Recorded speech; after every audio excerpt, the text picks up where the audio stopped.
Selamat pagi dan selamat datang di sesi talk show tradisional tapi modern bersama pemilik dari toko kue tradisional Nyonya Yasin Zain pada pagi hari ini. Perkenalkan, nama saya Elsa Chandra yang akan memandu saudara sekalian selama sesi talk show pada hari ini. Pertama-tama, saya akan mengingatkan bagi para peserta untuk merename nama menjadi peserta underscore nama lengkap yang sudah terdaftar. Saya mengingatkan kembali bagi para peserta untuk merename nama menjadi peserta underscore nama lengkap yang sudah terdaftar.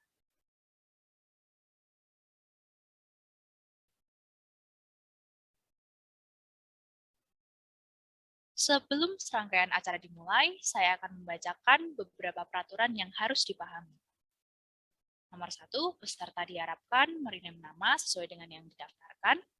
Kedua, peserta diharapkan untuk mute selama sesi berlangsung.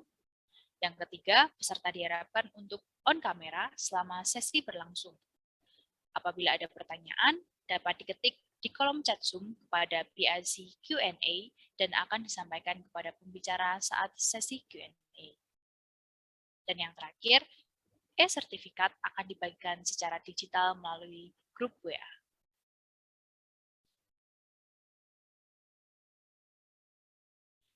Selanjutnya, mari kita awali sesi talk show pada pagi hari ini dengan doa pembuka.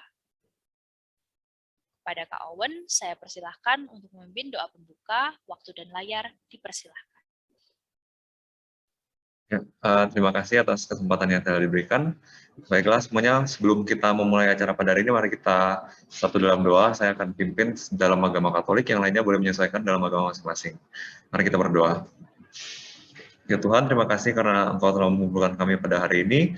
Sekarang sebelum kami memulai acara kami pada pagi hari ini, semoga Engkau berkenan untuk memberkati pembicara, moderator, dan kami semua yang ada di sini. Semoga acara ini boleh berjalan dengan lancar sampai akhirnya, dan kami semua boleh mendapatkan sesuatu di akhir acara nanti. Terima kasih ya Tuhan, hanya di dalam nama-Mu kami sudah berdoa dan mengucap syukur. Amin. Terima kasih kepada Kak Owen yang sudah memimpin doa pembuka pada pagi hari ini. Selanjutnya, saya akan mengajak pembicara, seluruh panitia, dan peserta untuk berdiri dan menyanyikan lagu Indonesia Raya.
Pembicara, seluruh panitia, dan peserta diperbolehkan untuk duduk kembali.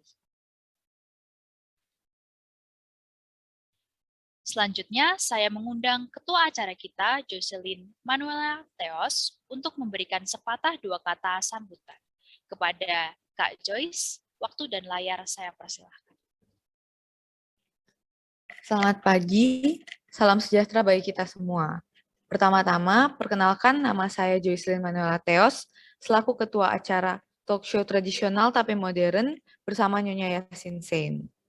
Saya ingin mengucapkan terima kasih sebanyak-banyaknya bagi teman-teman yang sudah bersedia hadir pada talk show hari ini. Saya juga ingin mengucapkan terima kasih kepada Nyonya Yasin Sein yang telah meluangkan waktunya untuk hadir di acara ini sebagai narasumber kita pada hari ini. Saya harap para hadirin dapat menikmati rangkaian acara pada hari ini dan dapat belajar banyak hal baru, khususnya dari pembicara kita pada hari ini. Semoga apa yang telah panitia persiapkan dapat membuahkan hasil yang baik untuk kita semua. Sekian kata sambutan dari saya. Terima kasih banyak dan salam entrepreneur. Terima kasih Kak Joyce atas kata sambutannya. Baik, sekarang saat yang sudah ditunggu-tunggu, saya akan mengundang pemilik toko kue Nyonya Yasin Sein yang sudah berdiri sejak 1986 dan menjual berbagai macam kue dan jajanan tradisional Indonesia yang sekarang tokonya terletak di Jalan Dharma Husada. Selamat pagi, Ibu Yasin Sein dan Bapak Fendi, apakah bisa mendengar saya? Ya, bisa. Selamat pagi teman-teman. Ya, mungkin boleh diceritakan sedikit tentang latar belakang bisnis yang sudah dijalankan toko kue Nyonya Yasin Sein sendiri. Ya, toko kami berada di Jalan Dharma Husada, Indah Utara 1, nomor 25, Surabaya. Ya, Ibu memulai usaha kue ini sejak tahun 1986, sekitar itu. Karena selalu berjalannya waktu, mengikuti berjalannya waktu. Nah, kue yang kami fokuskan adalah kue tradisional Indonesia, yang karena Ibu lebih mencintai ya kue basah, khususnya kue basah. Baik, luar biasa. Untuk Ibu Yasin sendiri, pada waktu itu kenapa Ibu Yasin sendiri memilih bidang usaha kuliner? Karena apakah memang karena hobi atau memang zaman dahulu sering membuat kue tradisional atau seperti apa? Karena hobi ya. Memang suka membuat. Karena hobi, karena saya masa kecil saya sering sekali mendekati orang-orang kalau ada hajat, ada apa, membantu mereka. Ya, saya tertarik sekali sama kue-kue tradisional itu.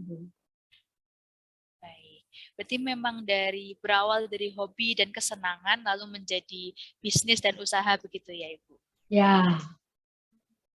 Kalau dari resep-resep sendiri ini belajar dari mana membuatnya Ibu? Apa memang dulu diajari atau mencari tahu sendiri? Tersendiri itu. Dicoba terus sampai jadi. Wah, sejak umur berapa dulu ya? Mencoba-coba itu sepertinya udah lama ya? Udah lama. Umur berapa? Dari saya masih gadis ya. Sudah mulai mencoba. Pokok saya 15 tahun ya. Baik, nah, masih kecil itu sebelum saya menikah, saya senang sekali kalau membantu orang yang punya hajat. Jadi saya setelah menikah, saya bayangin terus saya mulai mencoba sendiri bikin kue sampai jadi.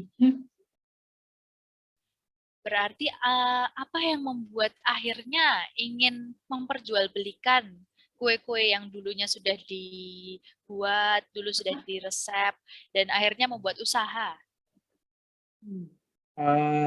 Bu Yasin kebetulan pada waktu masih kita tinggal di Pasar Gedung Seroko ya. Nah, itu mempunyai teman yang berusaha di bidang catering. Nah, teman-teman beliau yang meminta bantuan sama Bu Yasin punya kue nggak yang bisa dijual waktu itu ya? Apa begitu ya? Nah, itu ditawarkan ke dia dan kemudian rupanya dia cocok juga. Nah, itu pengalaman pada sama temannya. Ada satu lagi, Bu Yasin juga pada saat awal-awal berusaha berjualan itu menawarkan kue mangkok dari tepung beras itu ke pasar Genteng waktu itu ya kalau nggak salah ya. Nah, waktu ke pasar, di pasar rupanya langsung diserap pasar, langsung diterima. Jadi bisa langsung dijual dan laku ya. Laku. Seperti itu. Tahun berapa itu ya? Tahun berapa ya? Tahun 70-an? Enggak. Tahun 6, ya kira-kira begitu Ya, lah. tahun 70-an. Berarti memang sudah difavoritkan oleh banyak orang pada waktu itu ya, Ya. untuk produk-produknya. Sebenarnya Jadi, di pasar Genteng itu ada saingannya. Kelihatannya dari dia itu bagus sekali. Empuk, saya kepingin bikin seperti dia, tapi nggak bisa. Tapi wah, saya lebih laku. itu berarti memang lebih enak berarti pada zaman itu, Ibu. Tapi dia punya bagus, saya senang. Saya mencoba bikin, nggak jadi sampai sekarang juga. Oh, sampai sekarang masih belum bisa ya, Bu. Masih penasaran. Tapi tetap laku, luar biasa sampai sekarang udah berdiri 36 tahun itu. Wah, kue mangkok ada berapa banyak berarti yang sudah dijual itu, Ibu ya? Iya. Udah ribuan itu mungkin ya. Dan kalau saya tahu ini dulu Ibu berasal dari Bangka, betul ya? Apakah Ya. dulu di Bangka juga sudah membuat kue-kue dari sana atau belum ya? Enggak, di Bangka belum ada apa-apa. Saya 16 tahun ya, kalau nggak salah sudah tinggal di Bogor. Sekolah di Bogor. Usia 16 tahun. Usia 16 tahun. Di Bogor sendiri juga masih belajar untuk membuat kue seperti itu? Di sana, ya dia memang ada kursus kue, tapi kuenya bukan kue tradisional, kue cake, segala itu. Ya memberi kursus juga, kursus tertulis seluruh Indonesia. Jadi kebetulan Bu Yasin mempunyai om. Jadi adiknya kakek saya itu yang menjadi guru sebagai guru kursus rumah tangga. Jadi membuat kue dan pada waktu itu karena tahun 60-an ya 60-an itu kursusnya tertulis pakai surat menyurat ke seluruh Indonesia. Nah, kebetulan Bu Yasin tinggal di om itu. Sehingga sedikit banyak ilmunya juga keserap, nyerapnya dari sana. Berarti memang berdasarkan namanya Polonize di Bogor waktu itu. Polonize. Itu sepertinya seperti logo dari toko kue Ibu Yasin sendiri ya? Ya, kita ambil huruf P-nya itu.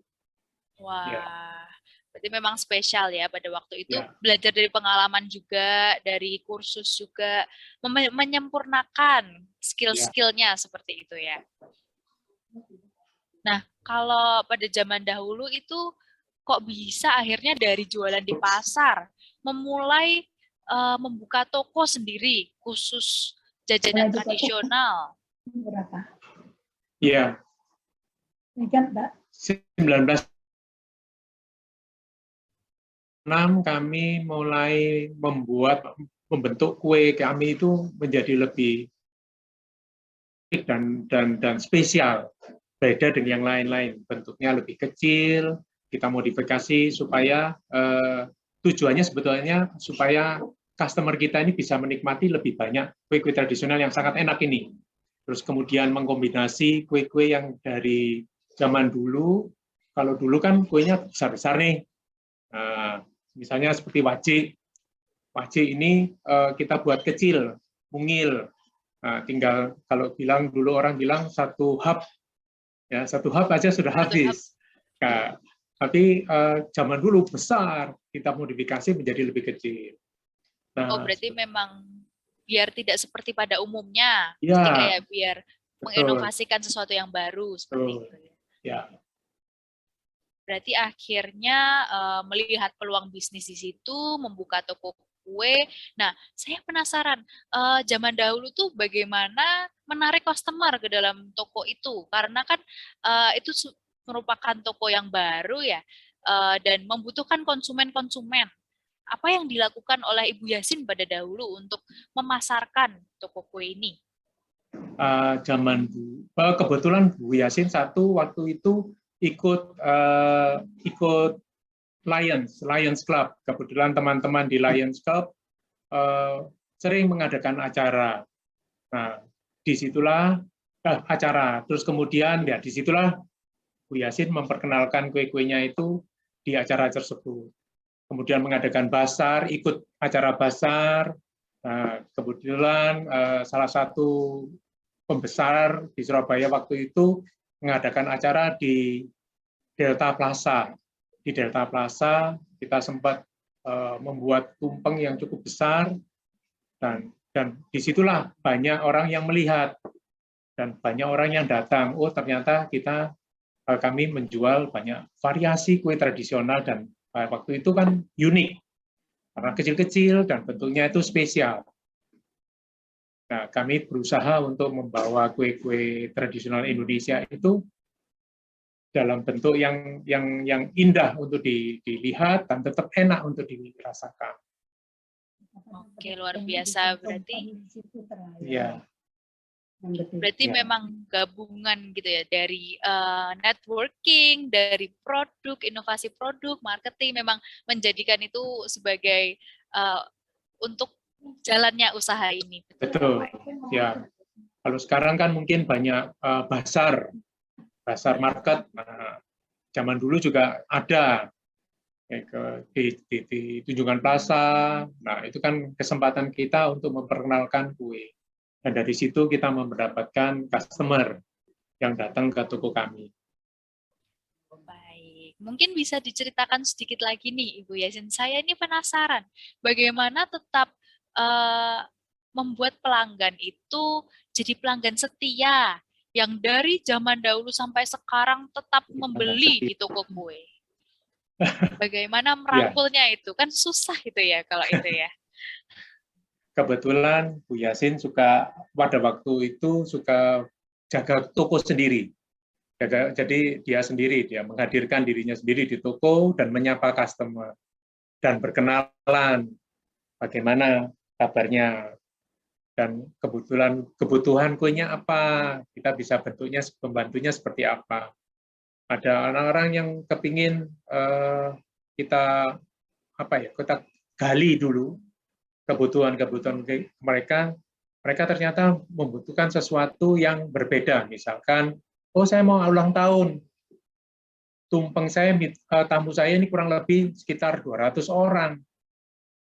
Kira-kira bagaimana? Nah, itu kita gali. Dengan kita menggali, kita tahu kira-kira kebutuhan mereka itu apa, dan kita berusaha untuk memenuhi keinginan mereka. Tumpeng kue yang jumlah yang banyak, sampai yang pernah kita buat itu sampai 850 kue. Dalam satu tumpeng itu, dalam 800 tumpeng. kue. 800 kue. Ya, kebetulan acaranya diikuti oleh banyak orang. 800 kue. Wah, luar biasa itu. 800 kue dibuat satu-satu, ditempel satu-satu seperti itu ya, Pak. Ya memang tidak bisa terlalu pagi membuat kuenya, tapi ini kue yang Wah, cukup luar biasa. Ini menarik sekali sih. Jadi dengan begitu kita juga bangga bahwa kue tradisional itu ternyata bisa menjadi kue seperti kue-kue hotel, begitulah. Kelasnya itu kelas hotel. Luar biasa. Dapat dinikmati oleh semua. Nah, berarti memang customer itu juga menjadi sumber ide juga ya, Bapak Fendi ya, dalam pembuatan produk. Ya, ada lagi ada customer yang berusia 56 tahun. Dia minta tumpeng kue yang semuanya jumlahnya 56 biji.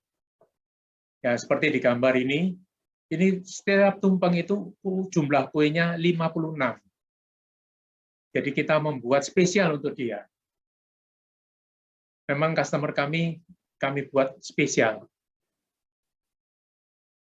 Seperti ini. Ada yang juga yang berbentuk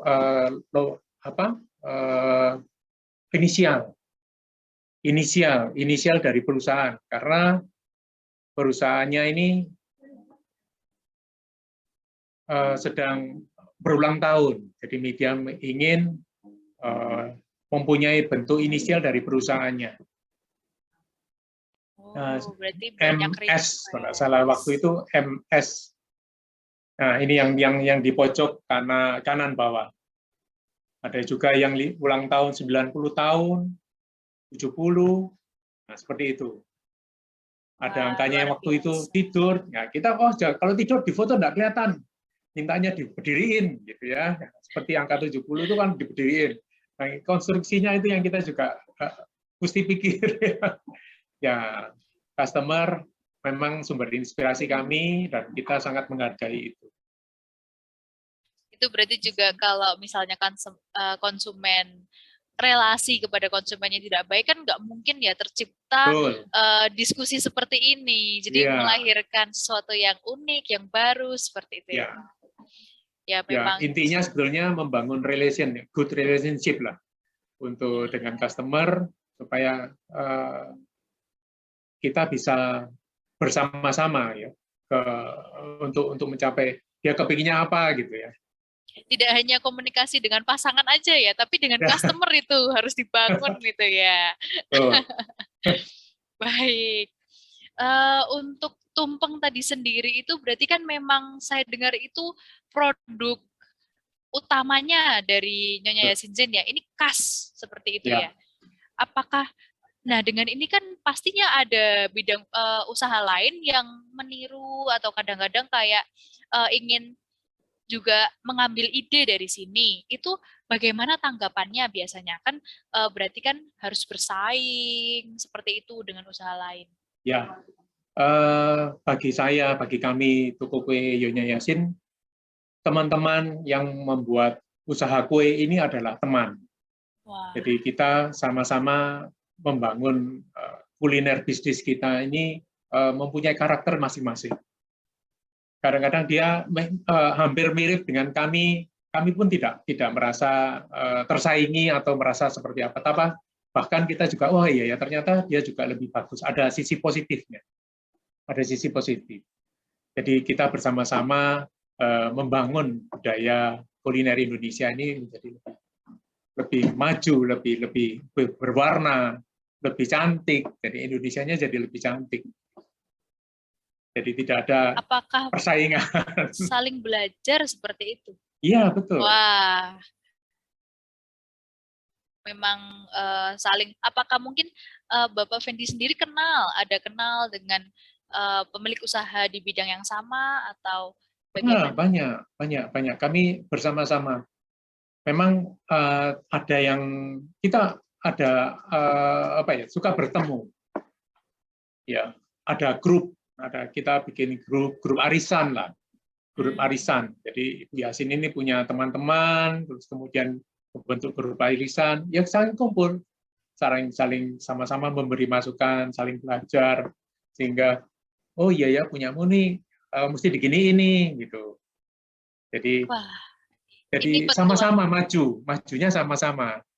Nah, ini petuah yang harus disampaikan ini Bapak. Soalnya di zaman era sekarang ini tuh banyak persaingan yang sangat ketat gitu antara penjual. Kayak ada yang menjatuhkan satu sama lain. Itu kan kita bisa belajar dari kita situ. bisa belajar. Betul sekali. Untuk Ibu Yasin sendiri nih, saya ingin bertanya, pada dulu saat pertama kali membuka toko, siapa yang mensupport? Siapa yang membantu pada waktu itu? Siapa yang membantu? Pak Yasin. Ya, kalau dalam keluarga semua terikat. Yang bungkus-bungkus lah, anak-anak semua gitu. Ya pembantu gitu. Pak Yasin juga turun tangan. Oke. Melibatkan keluarga. Keluarga. Berarti memang usaha ini adalah usaha keluarga, betul gitu ya? Jadi Hmm. saling berkaitan. Ini Bapak Fendi sendiri juga akhirnya meneruskan Ya, betul. dari usaha ini.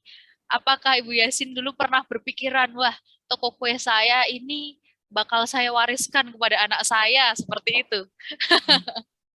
Enggak berpikir, tapi otomatis ya bisa Oh, terus. begitu ya. Tapi memang luar biasa. Ini toko kue sudah sejak dulu sampai sekarang dan peluangnya masih sangat besar dan masih bisa membawakan jajanan tradisional ke orang-orang di era sekarang ini.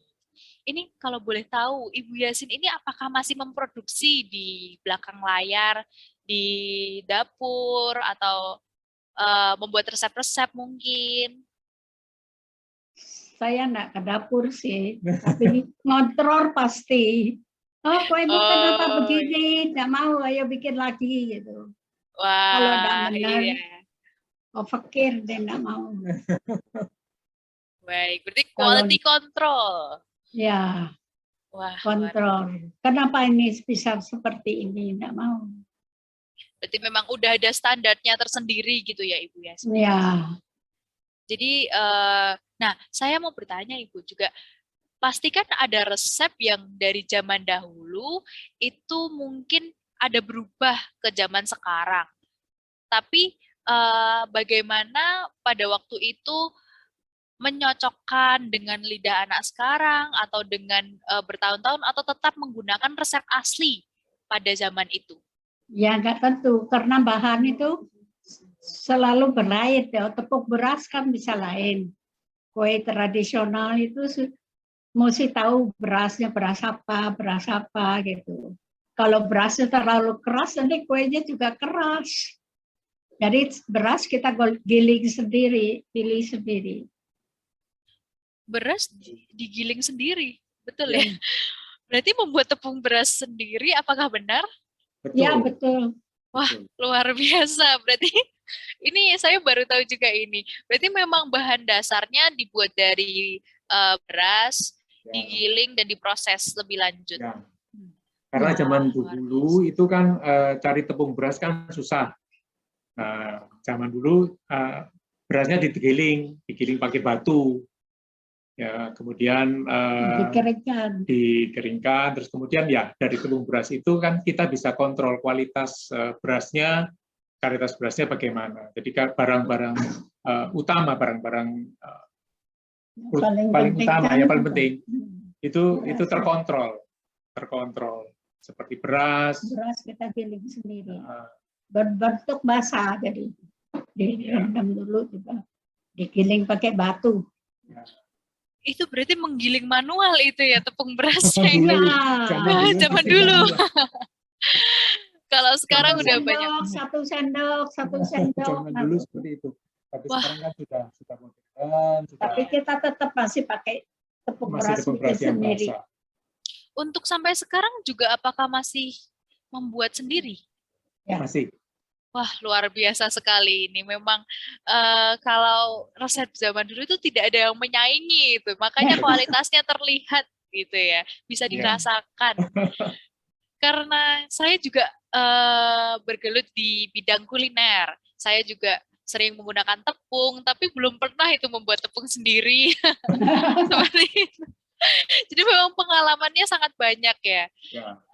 Jadi mungkin hal-hal seperti ini yang bisa di-sharingkan kepada peserta ya, yang mungkin anak sekarang itu kan biasanya beli jadi tepung di supermarket, jadi memang kualitasnya ya kita mengikuti apa yang kita beli, yang sudah jadi itu, kita tidak bisa mengontrol sendiri.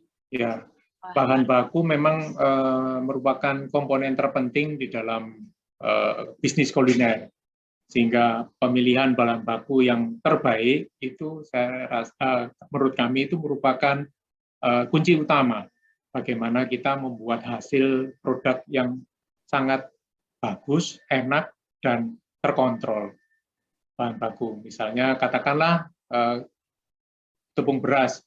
Tepung beras dari masa ke masa, dari waktu ke waktu itu kalau kita beli dalam kemasan itu tidak bisa stabil hasilnya. Tidak bisa stabil.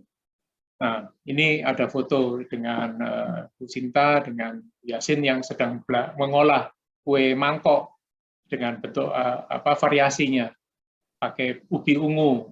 Ya, ini tepung berasnya juga kita olah sendiri. Kita olah sendiri supaya hasilnya terbaik. Memang itulah kecintaan beliau di dunia kuliner ini, kue basah, sehingga mau tidak mau ya lebih repot, katakanlah. Lebih repot sedikit, tetapi hasilnya tetap puas ya, tetap memuaskan. Sehingga ya inilah kebanggaan, kebahagiaan seorang Ibu Yasin. Wah, luar Bisa biasa. membuatkan hasil yang baik. Ya, memang sepertinya itu menjalankan suatu usaha yang juga dilengkapi oleh hobi, kesenangan, passion. Itu sangat berbuah manis seperti itu ya, Bapak ya. Betul. Wah, ini mungkin bisa menjadi catatan bagi para peserta ya, untuk menemukan passion-nya di bidang kuliner, seperti itu ya.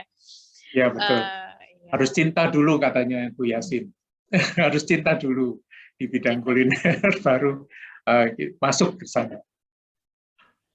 Karena kita pasti ada hati untuk membuat, untuk meneruskan, dan untuk membuat suatu usaha.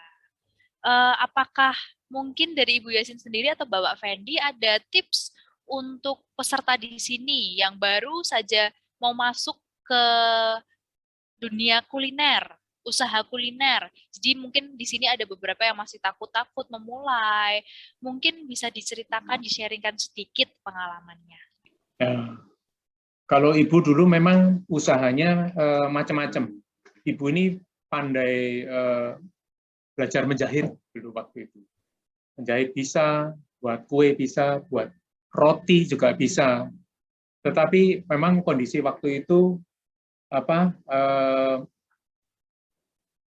berbeda dengan sekarang.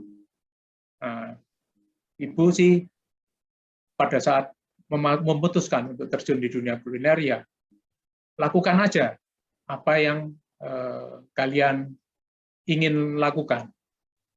Dan dari situ kita akan menemukan, oh iya ya, dengan kita lakukan, kita akan ketemu masalah. Kita ketemu masalah, dari kita belajar untuk memecahkan masalah itu. Kuncinya sebenarnya kita akan membuatnya lebih baik lagi. Langkah keduanya kan lebih berusaha untuk menjadi lebih baik lagi. Kalau seperti dulu ya memang just do it ya. Buat kue mangkok aja dulu ya. Buat kue mangkok aja, buat aja dulu. Gitu. Nggak punya mixer, ya pakai mesinnya kipas angin waktu itu. Bikin mixer. Bisa diinovasikan seperti itu. Iya. Bikin, Pak Yasin dulu juga berpikir, wah gimana ya bikin mixer ya. Bikinnya pakai mesinnya kipas angin. Saya dapat ceritanya seperti itu. Pada zaman dulu, apakah Bapak Fendi sudah melihat langsung pengerjaan dulu? Iya, dari kecil saya dikenalkan, saya serumah kan, berarti ya mau tidak mau saya melihat apa yang dilakukan sang ibu, apa yang dilakukan sang ayah, kakak saya, semuanya, iya ya, kita ini saling membantu ya satu sama lain. Ya, struggle-nya seorang Ibu Yasin ini memang luar biasa sekali. Gigih sekali seperti itu ya, untuk tetap berambisi itu sebagai ibu dan sebagai pemilik usaha itu sangat luar biasa. Dan satu lagi, Bu Yasin juga pada waktu itu sempat ikut mengikuti kursus belajar juga ke beberapa sumber, sehingga ilmunya nggak berhenti di situ. Jadi ada belajar di tempat ini, kursus seperti itu. Sehingga ilmunya juga semakin nambah. Ya, itu juga penting. Jadi nambah ilmu juga. Kalau kita melakukan satu usaha tetapi pasukannya ilmunya kurang kan nggak bisa lancar nih. Ya, sehingga itu juga seperti itu. Jadi terus terupdate dengan perkembangan zaman seperti itu. Ya. Jadi belajar jangka panjang, tetap belajar dalam menghadapi situasi permasalahan di dalam usaha. Pesannya seperti itu.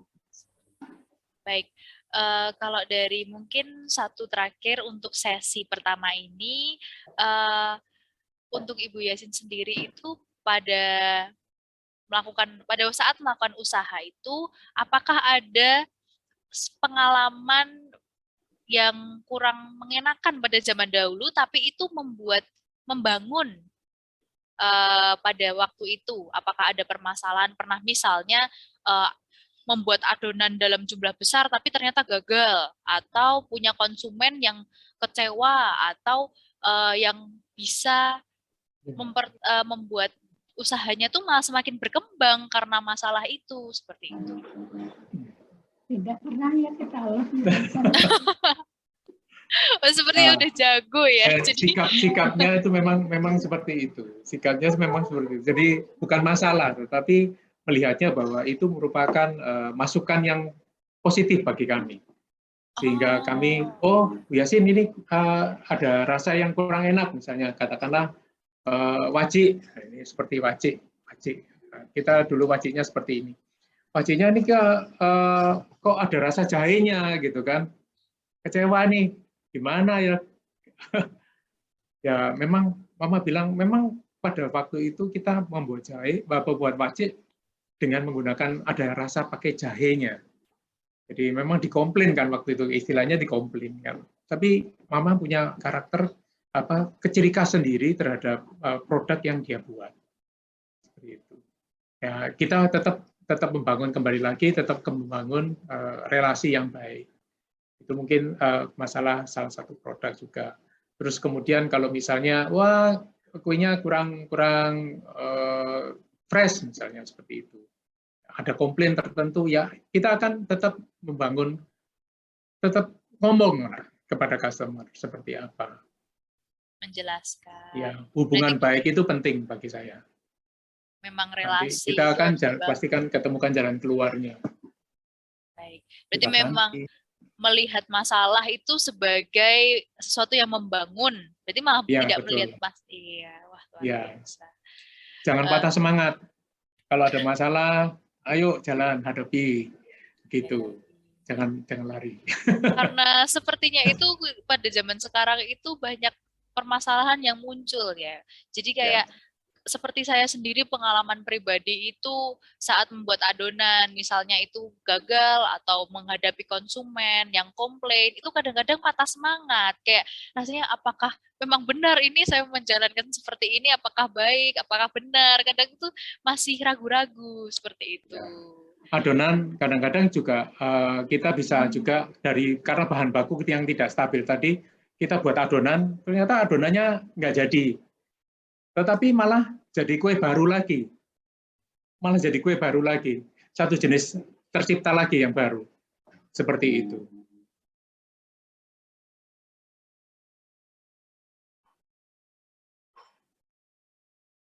Freeze ya, Ci.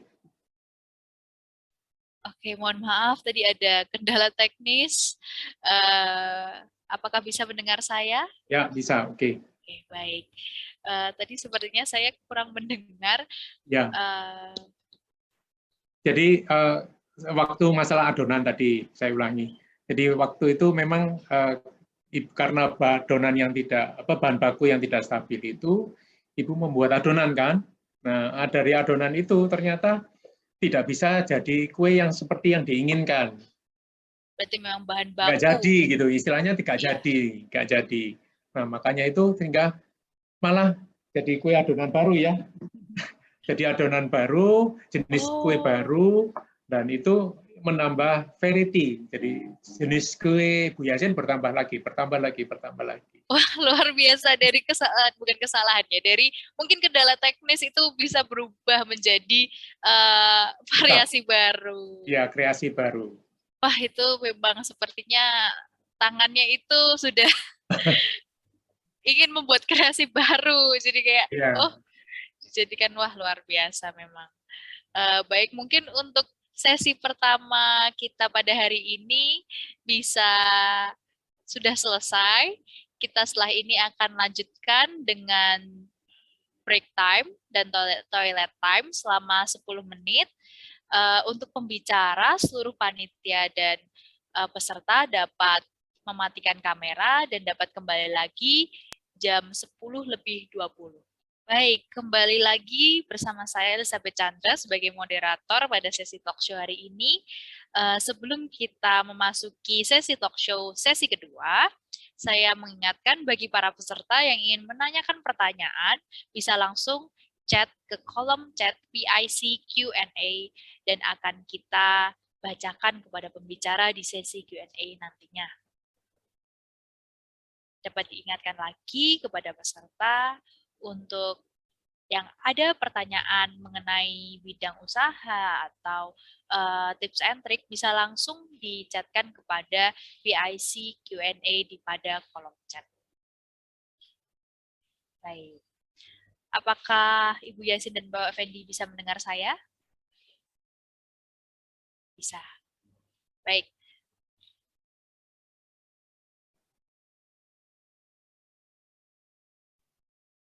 Baik, saya akan mulai sesi kedua pada hari ini. Apakah masih segar ya Ibu Yasin dan Bapak Fendi?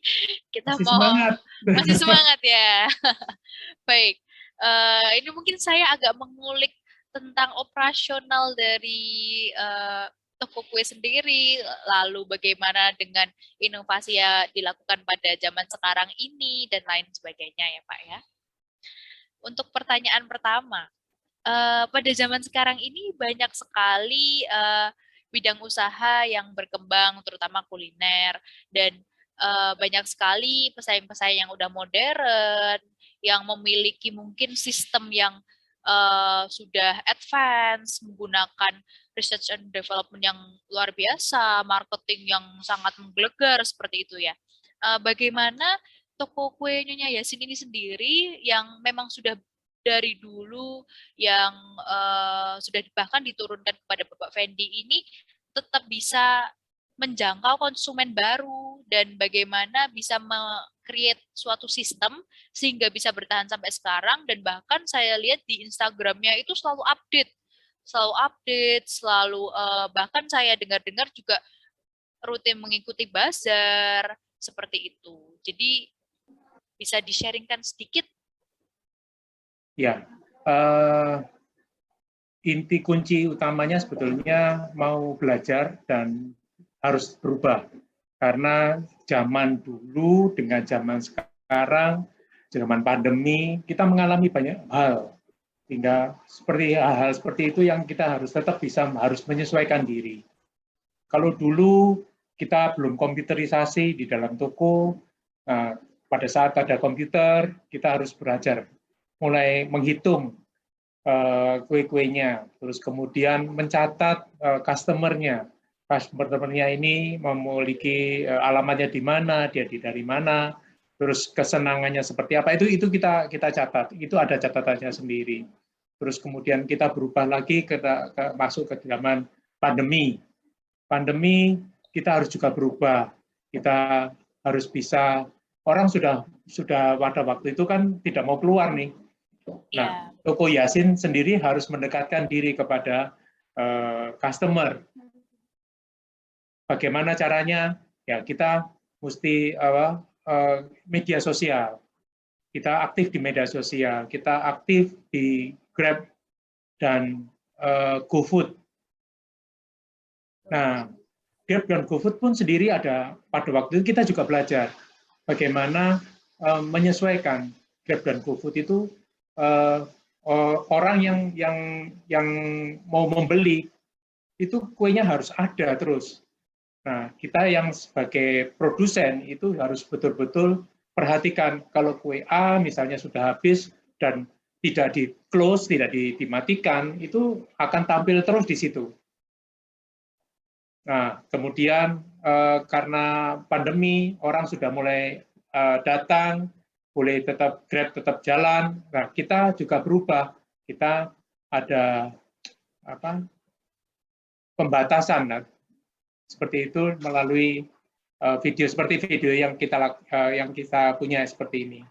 Ini pembatasan yang orang tidak boleh masuk. Kita layani lewat jendela, terus kemudian kita cek suhunya, kita semprot, cuci tangan dan segala macamnya. Itu semua kita lakukan. semua kue tetap terbungkus dan kita yang melayani mengambilkan dan kita serahkan via di Grab atau customer yang datang. Itu memang kita harus menyesuaikan diri seperti itu. Kita tetap belajar. Terus kemudian tadi bicara masalah Grab atau GrabFood itu juga apa ya? Kita mesti teliti lah. Langkahnya itu mesti teliti. Kita tidak bisa sudah masuk di Grab, terus kemudian kita biarin di situ. Kue kita ini salah satu kue, misalnya katakanlah kue lapis, ya, ini kue talam nangka namanya. Talam nangka ini buatnya kurang lebih 7 jam. 7 jam. Nah kalau Grab-nya nunggu 7 jam kan juga kasihan. Iya, iya. Barangnya Betul sudah sekali. habis kan seperti itu. Sehingga kita harus lihat betul-betul, kita harus maintain Grab kita sehingga atau Gojek kita supaya itu kalau misalnya kuenya habis kita harus matikan. Seperti itu. Jadi telitilah. Nah, berbicara tentang variasi kue yang sangat banyak, kan seperti yang saya ketahui, itu variasinya memang banyak dan harus di stok begitu ya Pak Fendi ya? Iya, Jadi betul. kan memang karena prosesnya lama dan masih ada pengemasan satu persatu, ini bagaimana cara mengatur stok sendiri di dalam toko kue?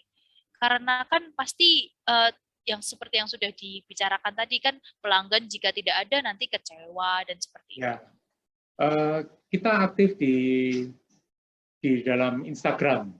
Kita aktif di dalam Instagram. Banyak promo-promo yang kita tawarkan ke customer itu mengutamakan supaya customer memesan dulu. Dengan memesan dulu, jadi seperti pre-order lah. Kalau katakanlah bahasa sekarang pre-order. Kalau pre-order dulu kita bisa ngitung nih berapa banyak jumlah kue yang akan kita buat. Misalnya kita mau buat promo tahu isi.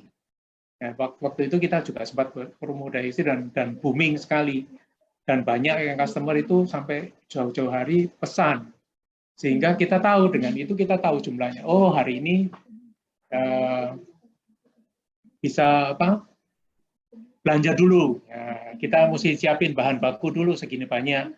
Oh, besok kita mulai tahunya kita gorengin nih, besok baru diisi dan itu lebih bagi kami lebih gampang ya. Buat teman-teman juga bisa mempersiapkan pesanan jumlah kue yang dibuat itu berapa banyak.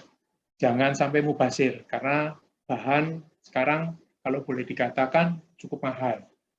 Sayang-sayang. Kalau ya, betul habis gitu ya sayang-sayang. Ya.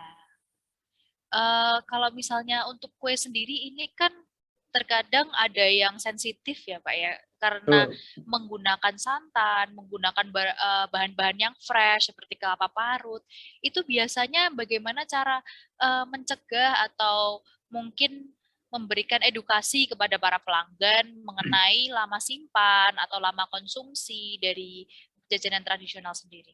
Ya, ini salah satu kue yang bagi saya umurnya memang tidak terlalu panjang, namanya bugis atau koci-koci, karena dia tertutup, gitu ya. Jadi komunikasi antar customer sebelum pemesanan itu harus baik, kita harus bangun. Yaitu misalnya, oh dia kepingin kue bugis nih, oh ya kalau kue bugis kalau bisa ini dihabisin dulu Pak atau Ibu, sehingga dia dimakan dulu gitu loh. Sehingga kalau misalnya nggak habis, ya itu bisa rusak. Jadi kan sayang. Oh kalau begitu diganti kue lain aja. Gitu. Apakah diganti sih? Misalnya seperti singkong ini dari singkong, itu umurnya lebih panjang.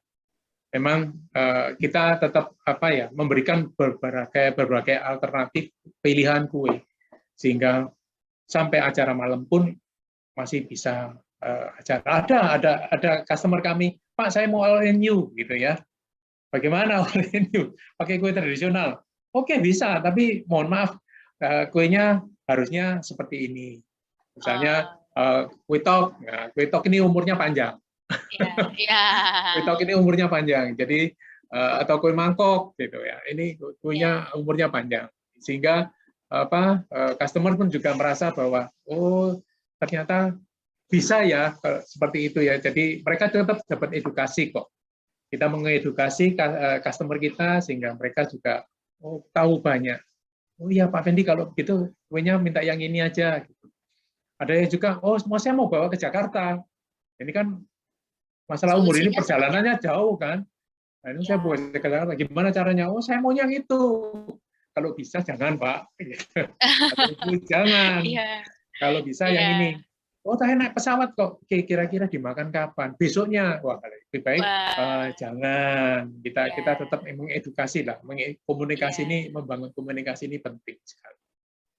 Ya, berarti seperti memang Bapak Fendi sendiri komunikasi itu satu persatu, per individu seperti itu ya. Iya, betul. Itu penting bagi kami. Ya, seperti yang saya dengar tadi dicatat satu-satu, mulai dari nama, alamat, dan juga kesukaannya juga ya Bapak ya. Iya, kan kita ada program komputer itu bisa kita lihat. Misalnya si A sudah berapa kali, berapa banyak, terakhir pesannya apa, begitu ya, kita bisa lihat. Oh, kecenderungan dia pesannya ini. Jadi kita bisa tahu, oh ini, misalnya kantor gubernur pesan nih, misalnya kantor gubernur gitu, pesanannya mintanya kue yang gampang makannya, jangan belepotan, jangan terlalu besar. Kalau besar kan makannya kan agak susah, mulutnya mesti buka besar-besar, gitu ya. Nah, seperti itu. Banyak request. Misalnya ini saya juga sudah pernah dapat informasi juga. Bu Risma dulu wali kota kita. Dia tuh punya sakit mah. Jadi nggak boleh makan ketan-ketanan. Oh Ibu nggak boleh makan ketan-ketanan. Oke, kita carikan kue-kue yang dari tepung beras. Wah, seperti itu. Dibangun dari kecil, dibangun satu persatu. Itu memang konsistensi kuncinya itu juga ya, Pak Fendi. Disiplin, konsisten.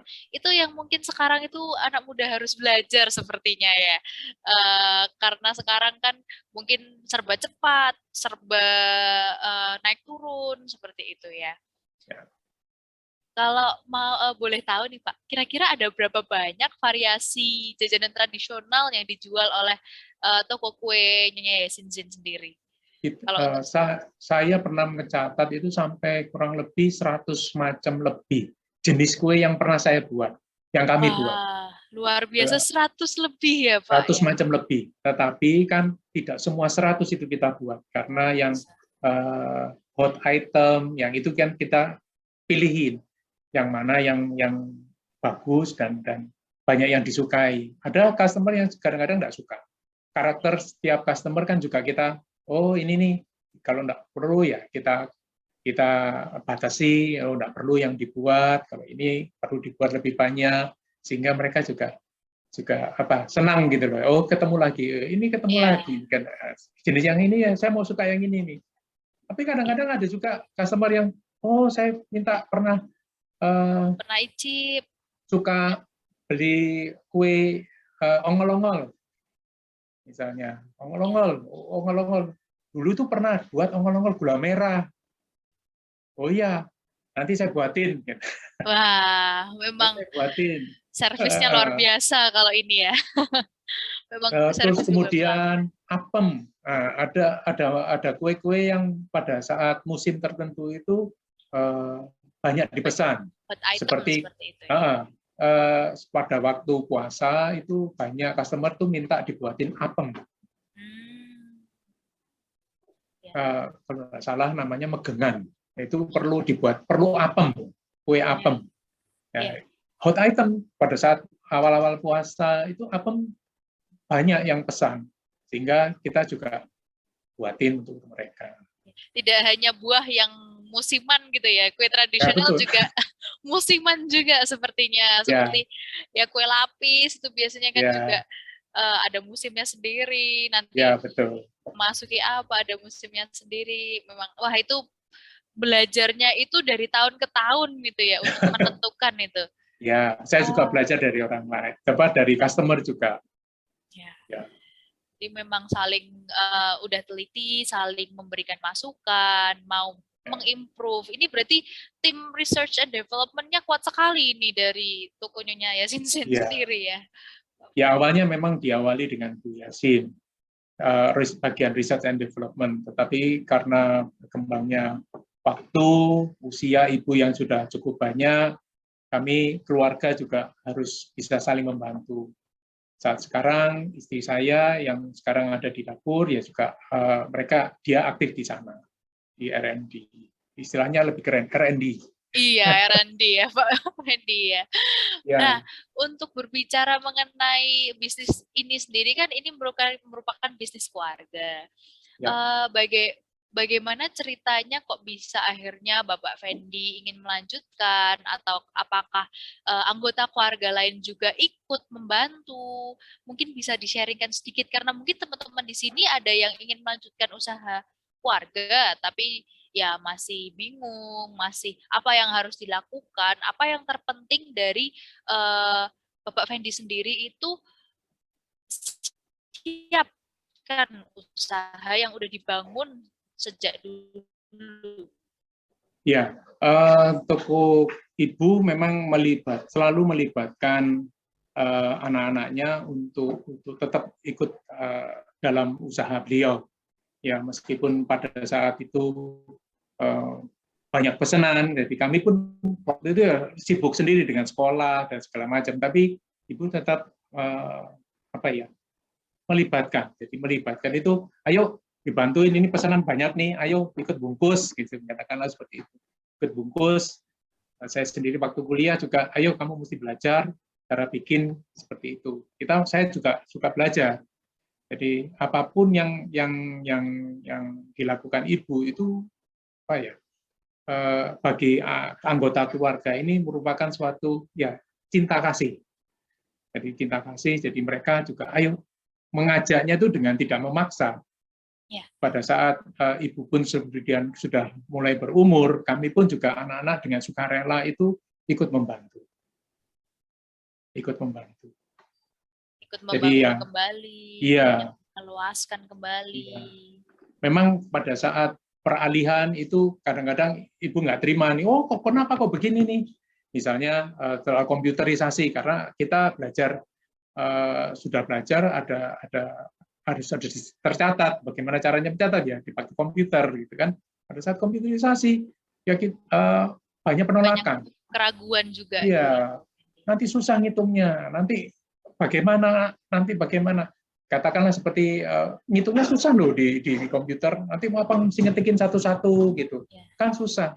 Dan akhirnya kita belajar juga ada inovasi, jangan khawatir, kita pakai barcode misalkan seperti itu. Barcode-nya bagaimana? Barcode-nya nanti seperti begini. Nah, itu pun juga kita belajar. Barcode itu kita buatin satu lembar kertas yang besar gitu, isi kita printkan gitu, kita tinggal tembakin satu-satu. Ini yang seperti ini di sini, di sini, di sini, di sini. Nah, itu misalnya belajarnya itu dari mana, Pak, untuk keluar ide seperti itu? Saya pun anggota keluarga yang lain juga belajarnya itu di mana aja. Di mana saja. Di mana saja. Jadi memang fokus kita itu bagaimana memecahkan masalah. Dan itu kita akan menemukan di mana kita itu bisa belajar. Misalnya saya belajar lihat barcode itu di matahari. Matahari malah ya. Matahari. Ternyata kita beli baju atau kaos itu mereka punya barcode sendiri yang ditaruh di renceng kunci itu, sehingga di titit gitu tembakin satu-satu. Ternyata bisa ya. Oke, bagaimana caranya supaya kita punya program untuk membuat barcode ini bagaimana? Kita cari. Kita tetap fokus lah dalam menyelesaikan masalah. Jadi kemana saja kita pergi, kita tahu, misalnya kalau seperti itu, memang mindset kita itu memang seperti ibu ini juga sudah kue. Misalnya kita jalan-jalan ke Singapura, kita ke toko mainan nih, ibu-ibu juga pergi ke bagian yang lain. Tahu-tahu saya di kasir, saya bawa mainan, ibu biasanya bawanya citakan. Kita akan Yang PlayStation baru itu loh. gitu ya. PlayStation, iya, Iya. ini bisa jadi kue kering katanya gitu. Wah, Memang memang mindsetnya seperti itu. Nah, kita pergi ke toko kaset gitu ya, di VCD atau segala macam. Bu Yasin tahu-tahu di kaset, ini mama mau beli ini. Dia beli apa? Beli video belajar bagaimana membuat kue tradisional sama orang Malaysia waktu itu. Jadi memang di mana saja kita harus tetap fokus di permasalahan kita. Jadi kalau kulinernya ini bagaimana bisa selesai masalahnya. ini memang tapi dasarnya itu dari kecintaan sendiri itu ya Pak ya. Betul. Kalau misalnya tidak ada kecintaan di bidang usaha, tidak ada hati, itu kan pasti ya setelah kerja selesai. Nah iya, biasanya seperti itu. Jadi kan kayak, oh ya jam 5 saya selesai kerja, nggak megang dapur lagi, selesai. Saya itu, tapi karena kecintaan, passion seperti itu ya Pak Fendi ya. Ya ini berarti Pak Fendi ini jadi mencintai jajanan tradisional juga ya. Betul, harus. Iya. Iya. Wah, luar biasa. Nah, dari sini Pak Fendi, untuk kedepannya itu apakah ada rencana lagi untuk yang ingin ditempuh untuk melebarkan sayap mungkin atau mau menginovasikan sesuatu yang baru? Ini kan karena kita udah beralih lagi ke offline, kita beralih lagi ke banyak acara untuk di luar dari online sendiri. Banyak orang-orang yang sekarang udah keluar, udah jalan-jalan, memasuki mall, dan mungkin masuk kemana-mana. Apakah mungkin dari tokonya Yasin sendiri mempunyai strategi marketing yang misalnya memasukkan ke supermarket atau mau membuka sesuatu seperti itu? Ya, sebetulnya mimpinya Bu Yasin itu dulu itu adalah memiliki sebuah supermarket kue tradisional ya, betul ya Maya? Jadi kue ya waktu zaman dulu itu kan supermarket cuma sedikit, tetapi dia ingin punya toko yang bisa menjual kue tradisional Indonesia dari seluruh Indonesia. Nah, memang Ibu Yasin membuat misalkan katakanlah ini lemper bakar. Lemper bakar ini kalau kita bilang dari Sulawesi, rasanya seperti itu. Ya, tapi kalau di Sulawesi rasanya dia memakai ikan, Yasin kombinasi, dia pakai ayam. Nah, ada namanya jongkong. Kalau di Jawa namanya jongkong. Jongkong. Ini kue jongkong. Nah, di Bangka pun, itu ya ini lapis, tapi jongkong. Jongkong itu dibuat hijau, warnanya dominan hijau sama hitam. Wah. Nah, di Pulau Bangka itu ada namanya jangkong juga, tapi bentuknya seperti ini. Dari tepung beras, bawahnya gula merah. Nah, itu juga dia pengen ngumpulin seperti itu. Kalau di ini kalau di Bangka namanya kue sengkolun. Sengkolun. Itu sengkolun. Dari kelapa dan ketan. Kalau di Jawa namanya awuk-awuk. Kalau di oven namanya wingko. Di oven dulu. Jadi mateng itu ya Pak. Di oven namanya, bahannya sama, mirip. Jadi kita tuh mempunyai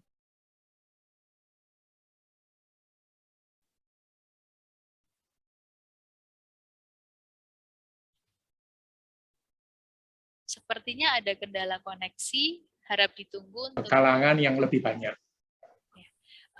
Ya, Bapak Fendi, apakah bisa mendengar saya? Bisa. Sudah? Oke. Ya. Tadi agak ke-freeze sebentar ya. Iya.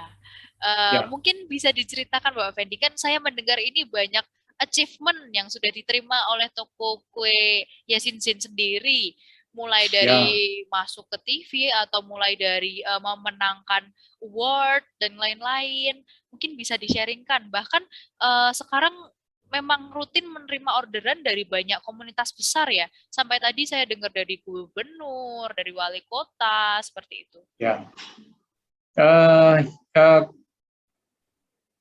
Ibu dulu memang aktif di Lions, dan di Lions banyak mengadakan acara, lomba dan segala macam. Salah satunya juga sempat Ibu ikut lomba dan memenangkan beberapa piala wali kota, piala gubernur, juga tentang kue tradisional.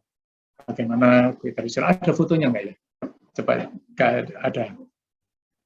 Lomba foto kue. Terus kemudian ke depannya apa?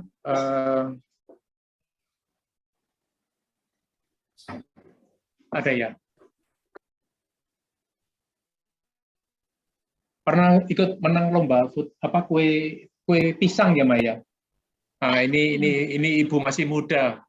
Wah, luar biasa. Ya, juara 2 waktu itu kalau tidak salah. Ini tahun berapa kira-kira ini ya, Bu? Ini kurang lebih sekitar tahun 80-an. 85, 86 seperti itu. Saya sepertinya itu masih nggak tahu entah di mana itu pada zaman itu ibu sudah memenangkan lomba gitu, Pak. Luar biasa. Ya, seperti itu. Memang harus tetap eksis ya. Jadi meskipun ada kesempatan ikut lomba, ibu kepingin ikut lomba. Kreasi pisang waktu itu tidak salah. Kreasi pisang. Jadi kuenya semua dibuat dari pisang. Pokoknya itu semua dari pisang. Sudah lupa. Sudah lupa ya. Sepertinya juga dulu pernah tampil di TV Si Unyil bukan ya, Pak Fendi? Betul. Betul? Iya, betul. Ada di dua kali Si Unyil dan 1 kali di Trans TV kalau nggak salah. Jadi mereka akan datang, DPR datang dan info saya mau datang nih. Ada karena unik kue kami ini kue tradisional unik yang kemudian ingin menampilkan sesuatu yang lain dan memasukkan kembali ke anak-anak, memperkenalkan kembali ke anak-anak. Nah, 2013 sama 2001. Wah, luar biasa. Syuting di toko kami, Unyil buat kue juga seru juga sih. Ini 2 kali sebelum pandemi dan saat pandemi juga didatangi. Saat pandemi juga. Ya. Ini perkembangannya dapat terlihat ya, Pak Fendi ya? Ya, memang beda, banyak perbedaan yang jumlah kue, jenis kue juga kami juga sudah berbeda banyak waktu itu. Terus kemudian sempat juga kita membuat sesuatu yang terobosan yang baru, mengkombinasi berbagai macam bahan, seperti ini kolak biji salak. Ini pun kolak sebetulnya, ini seperti kolak biji salak dari singkong yang bulat-bulatnya ini gula. Ini sebetulnya kolak yang isinya pisang dan segala macam kita kombinasikan lagi pakai. Jadi tetap terus berkembang meskipun kita dari zaman ke zaman ya. Unyilnya tetap, tapi kuenya tetap berubah. Oh iya, harus selalu berkembang seperti berinovasi. itu. Ya, betul sekali. Dan untuk mungkin di bagian pengalaman baiknya mungkin dari customer yang bisa membangun, mungkin bisa di-sharingkan gitu Pak. Kayak misalnya ada yang membeli dari jauh daerah, tapi walaupun mereka tetap ingin merasakan kue tradisional khusus buatannya toko kue Yasin Zain sendiri, sampai mungkin saya mendengar sampai mancanegara juga ini ya. Customernya. Ceritanya sebetulnya karena kita masuk di Instagram, menggunakan Instagram, kita aktif di Instagram, kita update terus Instagram kami, terus kemudian karena itu customer kami yang tinggalnya jauh, mereka dulu sekolah, pada saat kecil sekolah, bekalnya itu ngambil toko kue Yasin misalnya, sehingga sampai besar dia kuliah di luar negeri, dia ingin beli sesuatu untuk pacarnya, ya, atau untuk keluarganya, dia pesannya lewat WA, bisa lewat WA. Jadi kita tinggal pesan, dia pesan, kemudian kita foto, kita sudah cocok ya, kita langsung kirimkan. Pernah juga sampai minta dibuatin surat cinta juga, bisa, pernah. Berarti menulis surat cinta itu sendiri ya Pak Fendi ya? Waduh, Sampainya seperti itu, sampai seperti itu. Jadi kita memang totalitas. totalitas sekali itu ya.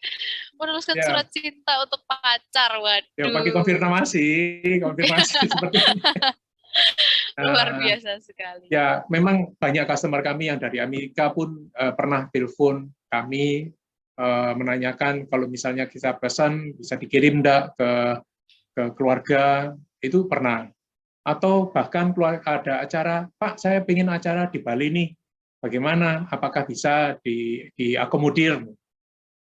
Sorry, Nek, kalau ke Bali misalnya kita tetap bisa aturkan, tapi mohon maaf kita perlu ini.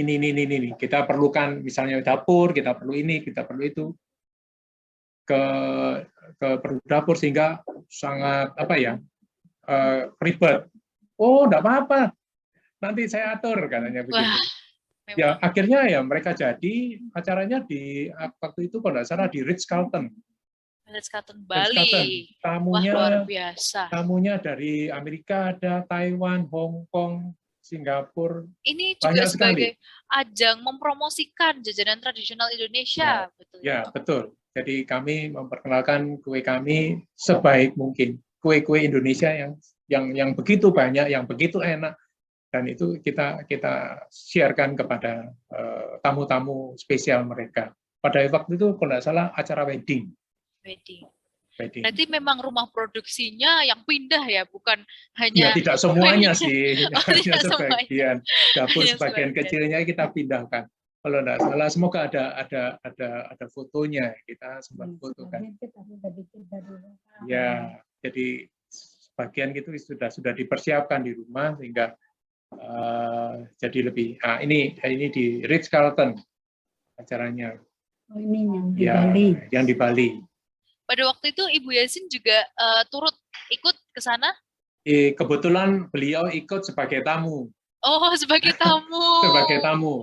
Yang sebagai bagian support sistemnya saya, istri, sama salah satu pegawai saya. Wah, itu luar biasa. Army. Wah, ini memang sudah terbukti dibela-belain membawakan ke Bali ya, demi betul. merasakan yang autentik, nggak mau yang lainnya. Wah, ini banyak yang harus dipelajari. Memang banyak juga pengalaman-pengalaman yang udah diberikan ya, udah dirasakan, udah wah luar biasa sekali. Berarti kan bisnis Bapak Fendi ini tidak hanya memberikan produk, tapi memberikan value juga ya kepada customer, edukasi mengenai tradisional dan lain-lain. Ini mungkin bisa diaplikasikan kepada peserta di sini yang mau memiliki bisnis. Kita mementingkan value dari bisnis tersebut. Apakah bisa membuat customer happy? Jadi tidak hanya produk saja yang disajikan, tetapi experience, relasi, dan value itu yang ditawarkan tuh lebih dari sekedar produk saja. Karena sepertinya kan jajanan tradisional itu mungkin sesuatu yang sederhana. Tapi bagaimana cara mengemasnya menjadi sesuatu itu yang bisa tidak hanya sebagai makanan, tapi juga bentuk orang-orang supaya senang, teredukasi, seperti itu ya Pak Fendi ya. Ya, lebih banyak sebetulnya impiannya sih kita bisa menghadirkan kembali budaya bangsa Indonesia itu menjadi unggul. Enak sekali kalau kue-kue kita itu kita proses dengan sangat baik. Kita itu bisa menciptakan atau menghasilkan sebuah makanan yang luar biasa. Enak sekali. Banyak dari orang luar negeri yang kagum dengan budaya, dan kadang-kadang mereka susah menemukan ini di mana. Iya. Betul sekali. Nah, itu perlu kita perlu pendekatan, bukan promosi, kita perlu relasi, Instagram, perlu dan segala macam, komunikasi dan sebagainya. Seperti itu. Itulah pentingnya kalau teman-teman punya Instagram ya dimanfaatkan, dioptimalkan. Punya jalur Gojek, jalur Grab, dan itu saya pikir suatu hal yang sudah bagus, cuman ya perlu dipertajam lah. Katakanlah kalau kita punya pedang itu kalau bisa banyak sisi yang diasah. Tetap belajar, tetap maju, dan tidak mau menyerah. Wah, luar biasa sekali.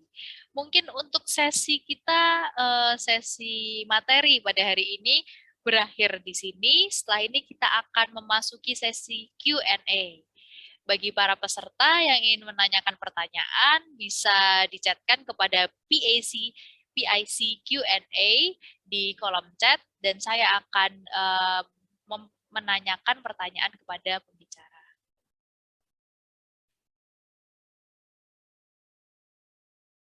Oke, baik. Apakah udah ada yang masuk pertanyaan dari panitia? Iya, ini ada satu pertanyaan dari peserta. Menurut Ibu Yasin sendiri dan Bapak Fendi, apakah bisnis kue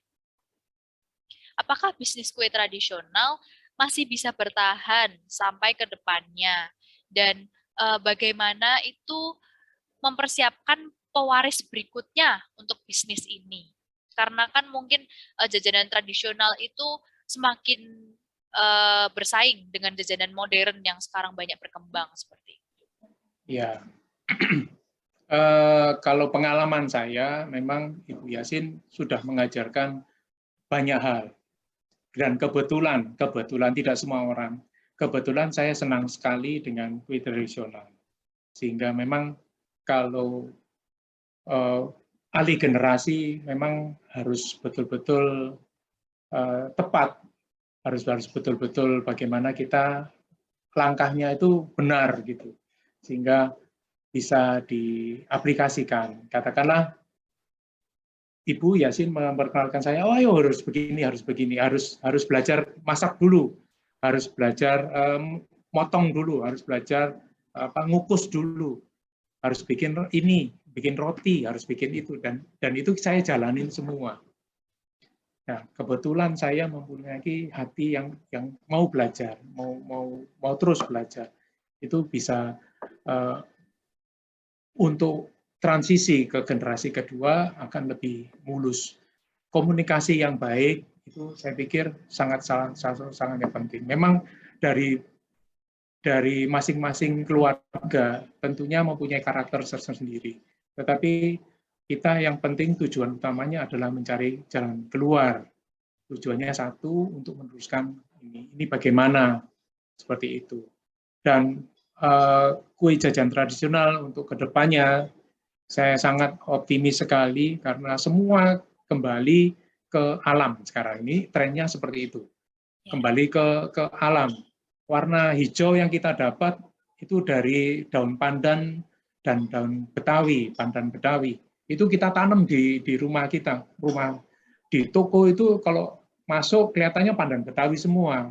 Ada pandan juga, dan seperti itu. Dan itu sangat kita sangat optimis bahwa kue tradisional ini merupakan sesuatu yang baik, yang sangat indah untuk diteruskan. Sangat sayang kalau tidak diteruskan, itu sangat sayang karena orang-orang kembali lagi sekarang ke kue tradisional, kembali ke tradisionalnya seperti apa, tidak yang instan. Ya, seperti itu. Memang sekarang teman-teman banyak temukan, oh ya roti dan segala macam. Ya itu baik, itu baik, dan itu akan menambah. Oh ya kalau seperti ini, kalau dikombinasi seperti itu bagaimana? Ya seperti itu kurang lebih.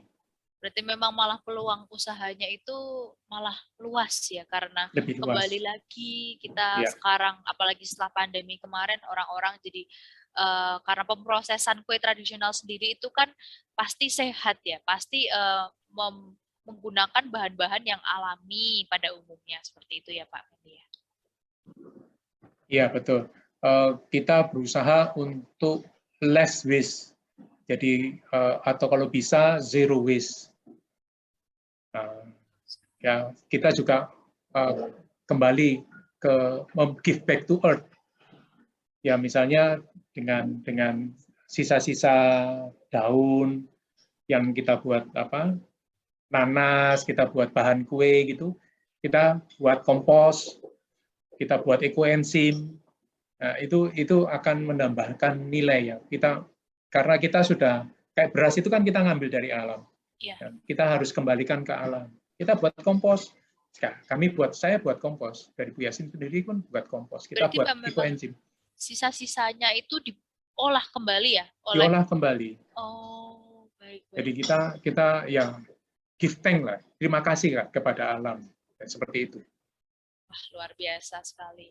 Ini juga zero waste ini ya sangat penting bagi generasi sekarang ya, betul, karena betul. semakin banyak sampah di sekarang itu ya Pak Effendi. Betul. Aduh. Nah, ini ada pertanyaan berikutnya. Bagaimana caranya toko kue Nyonya Yasin Zain sendiri itu mempertahankan rasa kue, di mana produksinya itu dalam jumlah besar? Karena kan kadang-kadang membuat dalam jumlah kecil dan jumlah besar itu berbeda ya Pak Fendi ya. Jadi apalagi kalau untuk bisnis itu pasti harus dalam skala yang besar. Mungkin ada sharing-sharing atau saran? Ya, membuat kue di kami itu tidak harus selalu jumlah besar. Jumlah kecil pun bisa. Kan tinggal resepnya kita olah.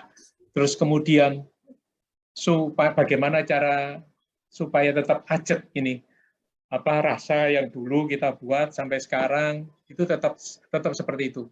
Itu kita tetapkan memang pengolahan bahan utama yang penting. Pengolahan bahan utama seperti kelapa kalau teman-teman tahu itu kelapa dari daerah tertentu itu hasil santannya berbeda. Kelapa dari Pulau Jawa, kelapa dari Pulau Sumatera, kalau dari Kalimantan. Ini berbeda semua ya, Pak? Berbeda. Hasilnya berbeda. Buah kelapanya sama, cuman hasilnya berbeda. Itu karena pengalaman kami ya. Pernah dicoba berarti ya? Ya kita kan tanya ke pedagangnya, kan seperti itu. Jadi memang harus memiliki, kalau saran saya harus memiliki beberapa supplier. Teman-teman harus mempunyai beberapa supplier. Kalau satu supplier bermasalah, harus kita cari alternatif. Ada alternatif lain. Si A nggak bisa, oke kamu bisa nyariin enggak? Supaya apa? Rasa kita ini tetap sama. Kita pernah trouble itu tepung beras. Tepung beras trouble. Bagaimana caranya? Hasilnya tuh blenyek terus. Ternyata tepung beras muda dengan tepung beras yang sudah disimpan lama itu berbeda hasilnya. Kadar airnya berbeda. Nah, teman-teman kayak yang bisnis kuliner akan belajar kan, pasti belajar kan. Oh, kadar airnya sekian. Kalau kita pakai resep yang sama, hasilnya juga beda. Ini ada yang mesti dikurangi. Ya, tentunya bagian R&D ini yang juga harus kerja lebih keras. Iya, harus kerja lebih keras. Cermat gitu ya. Jadi rasa gula aren kita itu kadang-kadang hasilnya tidak sama. Kadang-kadang terlalu manis, kadang-kadang terlalu ada keluar pahitnya. Itu juga suatu indikasi bagi kita bahwa ya ini kita mesti perbaiki. Ya, seperti itu. Wah, luar biasa. Memang berarti dari bahannya sendiri itu harus dikontrol, kayak benar-benar harus peka seperti itu ya Pak Fendi ya. Kalau dulu sih memang semua dilakukan sama Bu Yasin. Quality control, yaitu membuat kue, ya marketing, ya segala macam. Nah, tapi sekarang dengan kemajuan zaman ya memang nggak bisa jadi satu, jadi harus dipisah-pisah. Oh kamu bagian R&D ini, oke ini bagian marketing, ini bagian ini, sehingga lebih fokus. Teman-teman, saran saya seperti itu. Pada akhirnya Ibu Yasin itu bagaimana cara mengalihkannya? Kan dulu kan pasti masih dipegang sendiri seorang diri. Kok bisa merasa oh saya harus mulai menambah, saya harus mulai apa? Itu bagaimana waktu itu? Ya anak-anak yang support. Kita yang memberikan masukan kepada beliau. Mah, kalau misalnya seperti ini, Mama nanti repot semua nih. Nanti saya nanti bagian yang ini aja ya, bagian jualan di depan misalnya. Saya yang jual di depan, saya gantiin Mama di depan, saya jualan di depan, saya ketemu customer, saya gantiin itu, sehingga perlahan-lahan, oh ya, ini perlu bisa ya, jadi masa transisinya itu lebih mudah, lebih ketara seperti itu. Jadi memang bisa, kita harus bisa semua gitu ya, memang susah. Jarang ada orang yang seperti itu. Jadi ya memang harus dipisah-pisah. Baik. Saran saya seperti itu. Ya, mungkin ini ada pertanyaan lagi nih. Karena mengenai jajanan pasar tadi yang tidak tahan lama untuk kedepannya, jika ada memang stok yang masih sisa pada hari itu, kira-kira apa yang harus dilakukan itu Pak Fendi? Mungkin dari pengalaman bisa di-share-kan? Oh, oke. Karena kita menghitung ya jumlah pesanan, waste-nya itu memang enggak banyak. Biasanya sih ada kue-kue yang tidak bisa kita jual kembali, itu biasanya kita serahkan ke panti asuhan.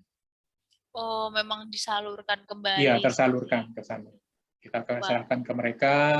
Ya memang kue-kue itu masih bisa dimakan, masih layak dimakan. Cuman kadang-kadang tidak layak untuk dijual. Ya. Jadi layak dimakan.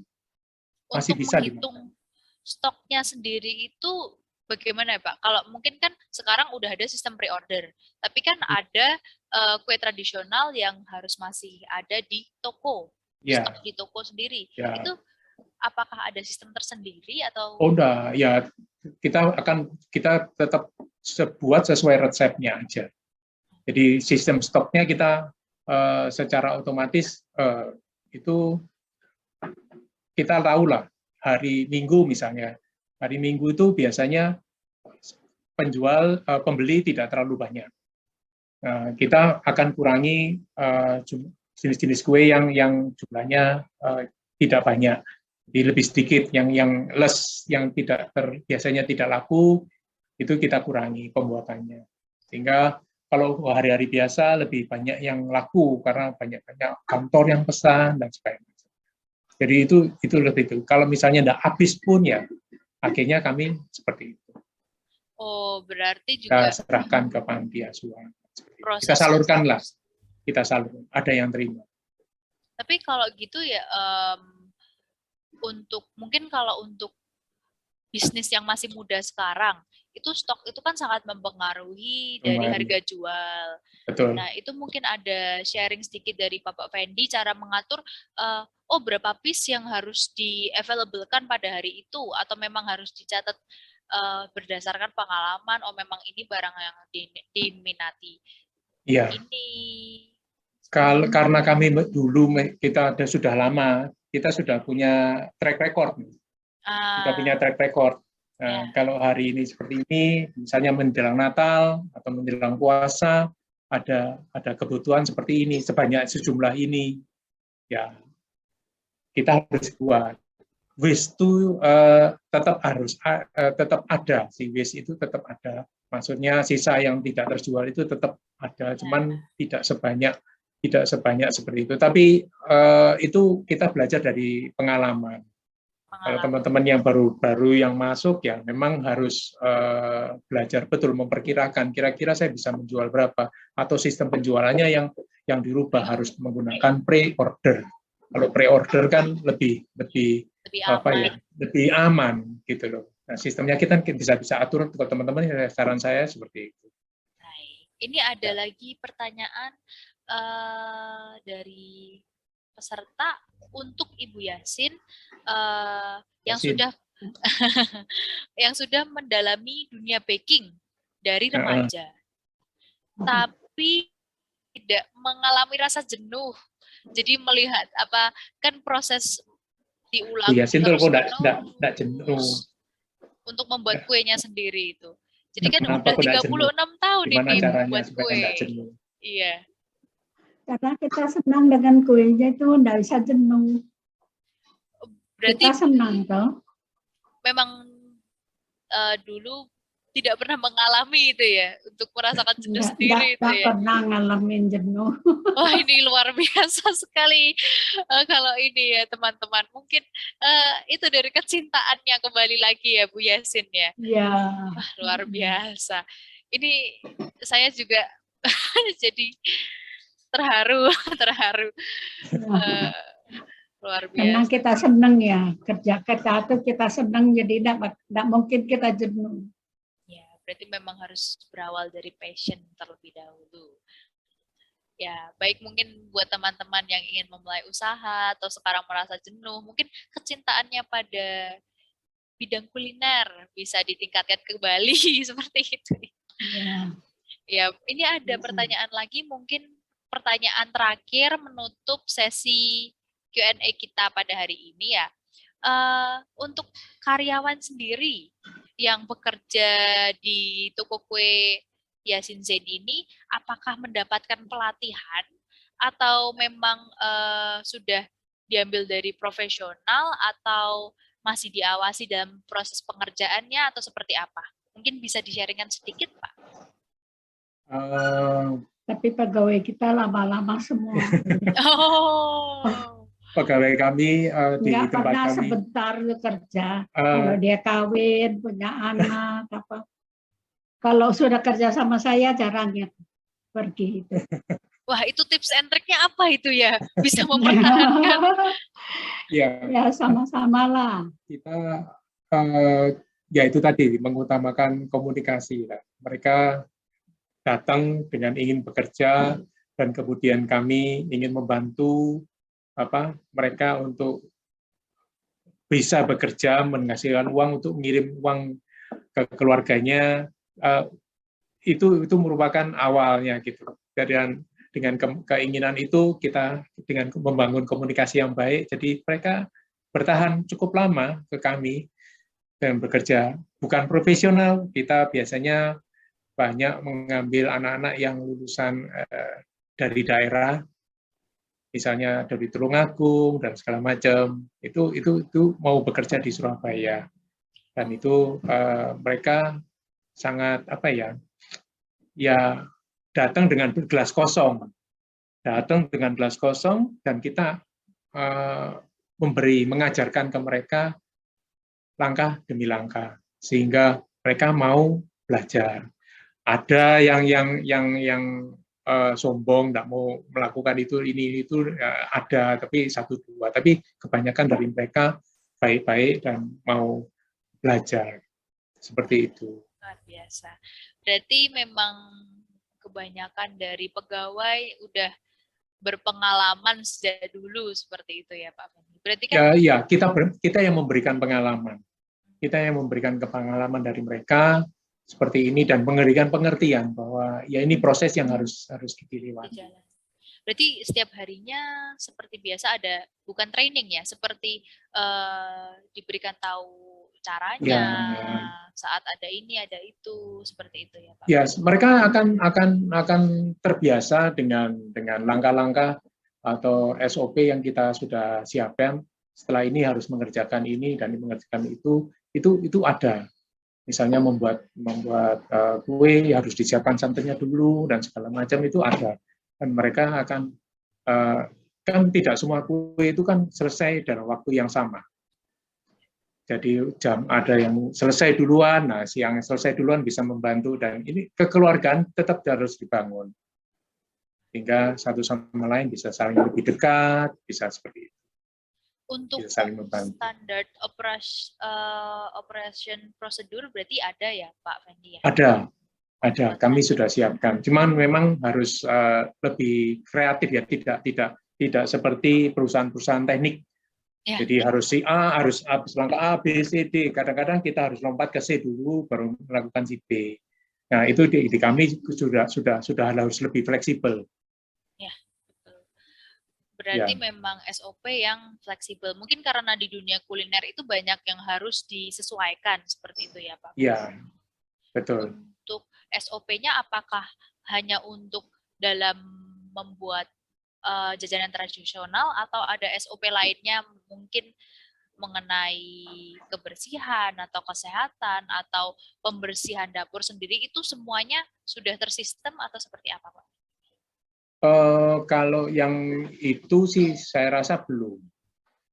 Jadi tetap pengawasan dari kami bagaimana supaya tetap bersih. Cuman kebersihan, terus kemudian tentang langkah-langkah misalnya membuat kue putri mandi seperti ini. Putri Mandi ini favorit nih. Nah, kamu harus nyiapin daunnya dulu. Nah, yang nyiapin daunnya adalah si A, B, C. Nanti yang membuat adonannya si D, E, F. Nah, si A, orang lain lagi. Jadi seperti itu. Nah, mereka akan yang nyiapin santannya si yang lain lagi. Jadi standarnya seperti itu. Kalau nyiapin santan, kamu harus datengin santan, harus ditimbang dulu, kemudian setelah ditimbang, nanti setelah langkah berikutnya seperti apa itu ada. Itu ada. Tapi memang kebanyakan mereka sudah mengerti ya, apa Sudah yang harus mengerti. dilakukan, step-stepnya Betul. seperti apa, karena mungkin bertahun-tahun berpengalaman juga di Betul. toko kuenya. Betul. Oke, baik. Ya memang harus diingatkan kembali, kadang-kadang lupa. Kadang-kadang lupa. Atau kadang-kadang ada request tertentu. Oh, Pak Fendi, minta tolong customer ini. Kalau bisa kuenya dikurangi manisnya sedikit. Ya, tentunya kalau ada permintaan khusus dan kita bisa penuhi, ya kita akan berubah. Gitu. Berarti kan selalu ada quality control dari Ada. Bapak Fendi sendiri, dari Bu Sinta Ya. sendiri. Ya, Bu Sinta. Ya. Ini saya dengar-dengar juga Bu Sinta itu yang selalu menjadi research and development itu ya, yang memasak Ya. kuenya, yang membuat semua yang ada di dapur, yang in charge gitu ya. Ya. Yang kreasi-kreasi baru kita berusaha untuk mengejar ketinggalan. Yang ilmunya dari Bu Yasin juga. Ya, seperti singkong. Ya, seperti singkong pelangi ini sebetulnya sih bukan katakan produk salah gitu ya, karena kesalahan, tapi karena tidak jadi gitu loh. Oh, aduh, diapain ya ini ya supaya tetap bisa laku dijual gitu ya. Ya, Bu Sinta sama dengan karyawan juga akan tambahin santan aja, tambahin ini, kasih warna ini, jadi lebih cantik, bisa dijual dan rasanya tetap enak. Rasa singkongnya tetap kerasa seperti itu. Ya memang kita melibatkan semua lah anggota keluarga untuk tetap bisa menjadi bagian dari keluarganya Yasin. Jadi memang mulai dari komunikasi, dari kepercayaan, kerja tim, marketing, semuanya itu berpadu menjadi satu ya Pak. Jadi memang di dunia bisnis ini complicated kalau misalnya bahasa anak sekarang gitu ya, Pak. Lebih complicated. Baik, sepertinya waktu untuk sesi Q&A sudah selesai. Mungkin bagi para peserta yang masih mau menanyakan, bisa disalurkan kepada panitia, nanti bakal ditanyakan. Apakah bisa Pak Fendi ya? Bisa, nggak apa-apa, nanti kita juga banyak saluran, misalnya mau menanyakan di WhatsApp, di WA, atau di Instagram, atau di Facebook. Kita punya media untuk bertanya, berkomunikasi, apa yang bisa kita bantu. Seperti itu. Baik, untuk begitu, sesi Q&A sudah selesai. Untuk menutup serangkaian acara pada hari ini, saya persilahkan untuk kakak panitia dokumentasi mengambil foto bersama. Mau foto nggak? Waktu dan layar saya berikan kepada kakak panitia dokumentasi. Dan dimohon untuk para peserta bisa menyalakan kameranya. Ya, jadi sebelum sesinya berakhir, jika mau izin buat dokumentasi terlebih dahulu, mulai dari slide yang pertama, 1, 2, 3.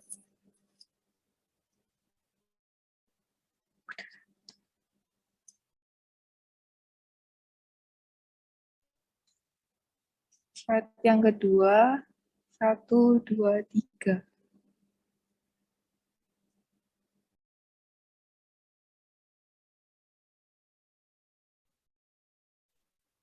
Untuk yang belum on cam, bisa segera on cam ya. Lalu yang slide ketiga, 1, 2, 3. Baik.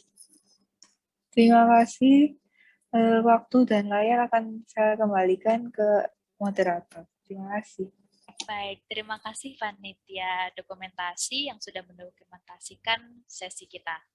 Saya sekali lagi ingin berterima kasih kepada Bapak Fendi dan Ibu Yasin yang sudah menyempatkan waktunya hari ini. Sungguh luar biasa sharing yang udah di-sharingkan pada hari ini ya. Untuk saya sendiri itu banyak sekali yang bisa saya pelajari, terutama teman-teman di sini yang ingin memulai usaha atau ingin meneruskan usaha dari orang tua.